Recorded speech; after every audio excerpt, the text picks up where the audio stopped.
Hello friends, welcome back to my channel. আশা করি সবাই ভালো আছো, আমিও খুব ভালো আছি।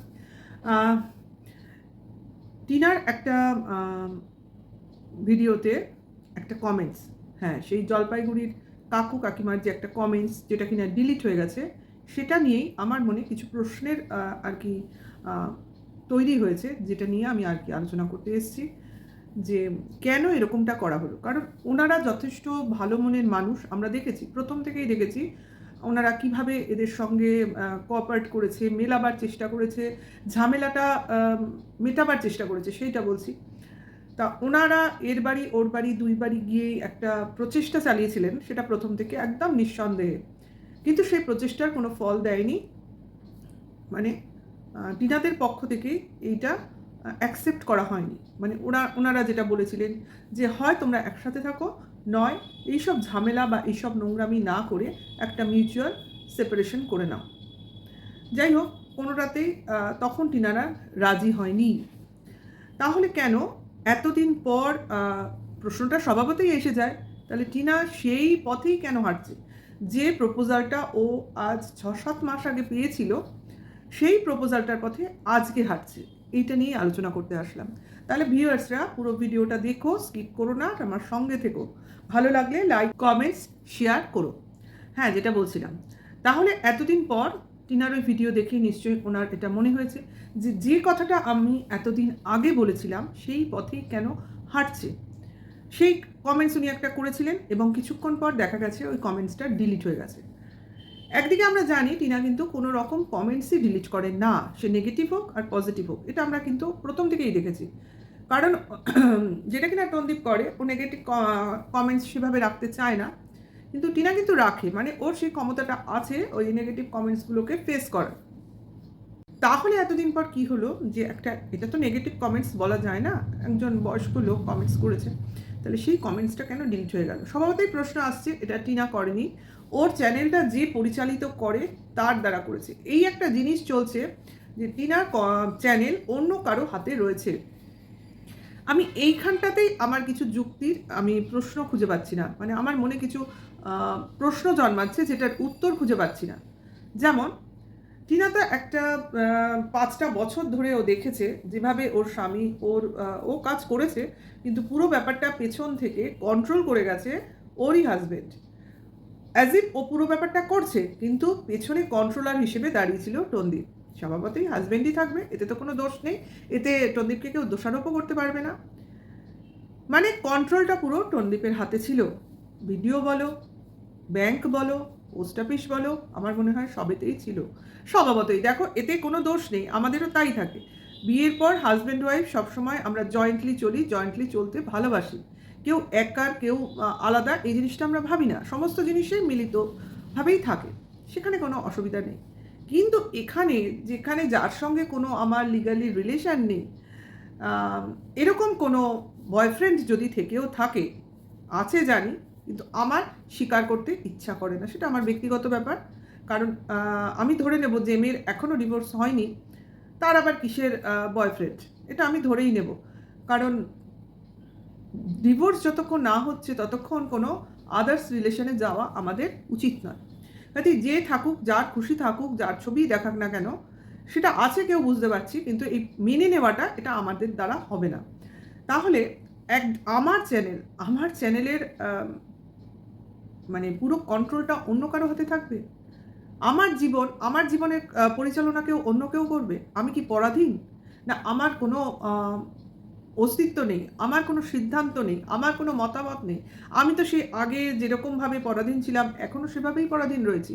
আমাকে সামনে রেখে আমার পিছন থেকে কেউ গেম খেলছে, এটাই তো চলছে। আমি ছেড়ে দিলাম, পুরো ব্যাপারটা ছেড়ে দিলাম। টিনার ফ্যামিলি কি করছে, তার বাবা মা কি করছে? তার বাবা নাকি একজন বড়, মানে বড় বলবো না, পুলিশে কোনো কাজে নিযুক্ত রয়েছে। তাহলে তিনি কি করছেন? মেয়ে যদি কোনো ভুল রাস্তায় হাঁটে, তখন কিন্তু তাদের দায়িত্ব, অর্থাৎ বাবা মার দায়িত্ব কিন্তু অনেকটাই বেড়ে যায়। যখন সে এখন বিবাহিত হওয়া সত্ত্বেও হাজব্যান্ডের আন্ডারে নেই, তখন কিন্তু যার বাড়িতে আছে সেই বাবা মার দায়িত্ব অনেকাংশে বেড়ে যায়। যদি এই ভুল কথাগুলো সত্যি হয়, তাহলে তার বাবা মার ওপরেই কিন্তু দোষারোপ হবে যে তারা তাদের মেয়েকে সঠিক শিক্ষা দিতে পারেনি বা তাকে সঠিক গাইডেন্স দিতে পারেনি। হতে পারতো বাবা মার ব্যাপারটা দেখছে, তবু মেনে নেওয়া যেত।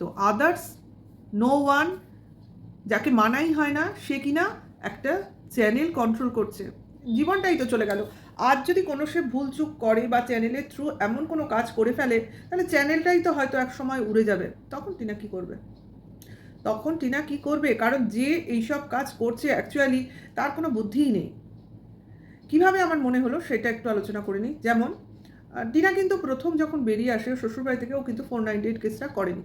ও যদি সেই রকম মেন্টালিটির হতো, ও কিন্তু সেই মুহূর্তে সেইখানেই 498টা করে ফেলতো, করেনি কিন্তু। ও 498 কেস করতোও না, ও হয়তো মিউচুয়ালি ডিভোর্সের পথেই হাসতো, কিন্তু ও একটু সময় নিয়েছিল যদি জিনিসটা মিটমাট হয়ে যায়। কিন্তু হয়নি, যে কারণেই হয়নি, অনেক রকম লোক এর মধ্যে ঢুকে পড়েছে। তারপরে আবার ধাক্কা খেয়েছে যখন কিনা অ্যাকাউন্টে টাকা দেখেনি, তখনই কিন্তু ওর মনে রোষটা বেড়েছে। অ্যাকাউন্ট থেকে টাকা যখন তুলে নিয়েছে, তখনই ওর মনে হয়েছে এবার আমি 498 কেসটা দেবো। তখন কিন্তু অলরেডি আমাদের 1-1.5 মাস সময় চলে গেছে। তাহলে তখন কি 498 কেস করে কোনো লাভ আছে? এইটাই হলো 498 কেসের কারণ। আমার মনে হয়, এটা আমার ব্যক্তিগত মনে হয়, যে ওই রাগ থেকেই ও 498 কেসটা করেছিল। কিন্তু বলে না যে ভেবে কাজ করো, কাজ করার পর ভেবে কোনো লাভ নেই। হতে পারে ওর রাগ না হোক, ওকে কেউ করতে বলেছে বা প্ররোচিত করেছে বা এইভাবে করুক, সেটা ওকে বুদ্ধি দিয়েছে। কিন্তু এখানেও আমার প্রশ্ন, ওর বাবা এখানে কি করছিল? ওর বাবার তো জিনিসটা ভালো মন্দ, যে কাজটার কি অ্যাসপেক্ট, এটা হলে কি হতে পারে, এই জিনিসগুলো ভালোভাবে বুঝিয়ে দেওয়া তো উচিত ছিল। তার মানে ওনারা ভালো করে মেয়েকে গাইড করতে পারেননি। মেয়ের বুদ্ধি নাই থাকতে পারে, বাবা মাকে কিন্তু চেষ্টা করতে হয় তাকে পুরোপুরি নিজের মানে ভালো মন্দ, নিজের ক্ষমতা দিয়ে তাকে ভালো মন্দটাকে বুঝিয়ে দেওয়া। আর পরের ছেলে এসে মেয়েকে কন্ট্রোল করবে, যে কিনা এখনও সেভাবে কোনো রিলেশনে নেই। হাজব্যান্ড হতো তাহলেও বোঝা যেত। যখন হাজব্যান্ডের বাড়ি থেকে বেরিয়েই এসছে, আমি যখন বাবা হিসেবে তাকে প্রোটেকশন দিচ্ছি, তখন অন্য কেউ আমারই মেয়ের চ্যানেল হ্যান্ডেল করে কি করে? এটা কিন্তু আমার কথা নয়, চ্যানেলে চ্যানেলে ঘুরছে এই কথাটা। অন্য কেউ টিনার চ্যানেল হ্যান্ডেল করছে, তার জন্য এইসব মেসেজ ডিলিট হচ্ছে, আনডিউ মেসেজ করা হচ্ছে, কন্ট্রোভার্সি ক্রিয়েটারদের নামে যা তা রটানো হচ্ছে, এগুলো করা হচ্ছে ওর চ্যানেলের মাধ্যমে। বিভিন্ন চ্যানেলে স্ট্রাইক দেওয়ানো হচ্ছে, এগুলো কিন্তু রটানো হচ্ছে। তাহলে জিনিস যখন রটছে তখন তার কিছু সত্যতা তো নিশ্চয়ই আছে, এটাই আমরা ধরে নেব। তাহলে আমি বলবো, টিনা যদি এইভাবেই চলতে থাকে, একসময় কিন্তু ওর পাশে কাউকে পাবে না। কারণ আমরা কিন্তু কোনো অন্যায় কাজকে প্রশ্রয় দিতে পারবো না। যতক্ষণ দেখতে পাচ্ছি জিনিসটা ভালো, ততক্ষণ কিন্তু আমরা অবশ্য করেই ভালোর কাছে আছি। হ্যাঁ, আমি বলছি না টন্দীপকে ভালো, কখনোই টন্দীপকে আমি সাপোর্ট করি না, করা সম্ভব না। কারণ যে, যাই হোক, অনেকবার বলেছি কি কি কারণ, ওর অ্যাটিটিউড, ওর কথাবার্তা বা ওর ভাবভঙ্গি আমার কোনোটাই পছন্দ হয় না। আর সব থেকে বড় কথা, যা ঘটেছিল এইভাবে পাবলিসিটি যদি ও না করতো, তাহলে জিনিসটা কিন্তু আরও স্মুথলি হয়ে গেলেও হয়ে যেত, ভেতরে ভেতরে মিটিয়ে নিত।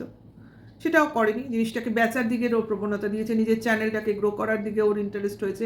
বউ চুলোয় যাক, বউ যখন আমার কথা ভাবেইনি, আমি বউয়ের কথা কেন ভাববো, এই ধরনের রোষ মনের মধ্যে জন্মেছে।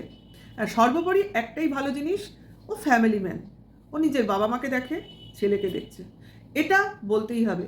যার যেটা গুণ সেটা না বলে তো কিচ্ছু করা যাবে না। ও তো পারতো অন্য কোনো মেয়ের সাথে রিলেশনে জড়িয়ে পড়তে, করেনি তো, করবে হয়তো ভবিষ্যতে করবে, তখন কিন্তু তার কোনো দোষ থাকবে না। অ্যাকচুয়ালি ও কিন্তু দেখো, চারিত্রিক দোষ গুণ সব মিলেই তো মানুষ, পারফেক্ট গুণী মানুষ কেউ নয়।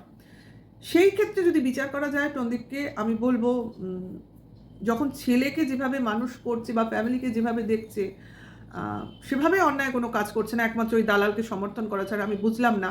আর নিজের দিদিকে চিট করা ছাড়া, এইটা তো ব্লান্ডার দুটো মিস্টেক, এটা যেটা আমি মেনেই নিতে পারি না। অন্তত ছেলেকে মানুষ করবে এই আশাটুকু রাখতে পারছি ওর উপর, এইটুকু বলতে পারি, তার বেশি কিছু বলতে পারছি না। কিন্তু ছেলের প্রতি যদি আজকে টিনার আমি কোনো কনসাসনেস দেখতাম, অ্যাটলিস্ট দেখো, আমাদের ছেলেকে হয়তো কাস্টাডি পেতে অনেক সমস্যা, কিন্তু ছেলের কথা একবারও ভিডিও মুখে আনবো না। আমার ছেলেকে আমার মনে পড়ছে, এটা আমি বলতে পারবো না? আমি ছেলেকে কতটা ভালো করছি, আমি ভালোবাসছি, আমি কতটা মিস করছি, এগুলো না বলার কি আছে? সত্যি তো, এগুলো আমি অনেক ভেবে দেখেছি, এগুলো না বলার কি কারণ আছে? এই একটা জায়গায় সত্যি আমাদের হিসাব, মানে আমার হিসাব মিলছে না।